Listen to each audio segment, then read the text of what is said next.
Later in the day, Damon Hill recorded the fastest time in opening practice. He was just ahead of his Williams teammate, Alain Prost. Zanardi was on one of the fastest parts of the track. He missed the right-hand bend and hit the barrier at 270 kilometres an hour. Marshals were quickly on the scene. Zanardi was barely conscious inside the shell of his Lotus, but there was more trouble. Despite the yellow flags, Ayrton Senna approached the crash scene too fast. The triple world champion was later reprimanded for dangerous driving. Zanardi was lifted gently from the wreckage and flown to hospital. Amazingly, he'd suffered no broken bones, just severe whiplash and bruising. Zanardi owes his life to Formula One technology. His carbon fibre cockpit stayed in one piece around him and didn't continue burning after the initial explosion. It took an hour to clear the track and repair the barriers. Damon Hill, who won his first race 2 weeks ago, was fastest in opening practice.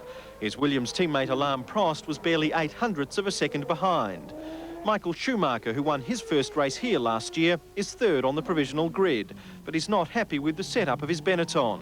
The surprise came from Aguri Suzuki, whose footwork was 5th fastest. Tony Morabito, National 9 News. Teammate Alain Prost. The opening qualifying session was overshadowed by a spectacular crash involving Italian Alessandro Zanardi. Travelling at high speed, Zanardi lost control of his Lotus and crashed heavily into a concrete wall. The Lotus disintegrated on impact, careering across the track and into another safety fence.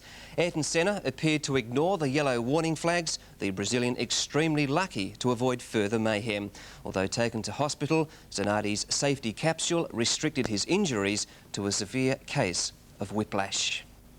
Grand Prix at Spa. Italian Alessandro Zanardi lost control in a corner and hit a concrete wall at more than 270 kilometres an hour. Seconds later, Ayrton Senna also lost control when he failed to see warning flags and also came to rest on the wall. Zanardi was airlifted to hospital, the driver's safety capsule saving him from certain death.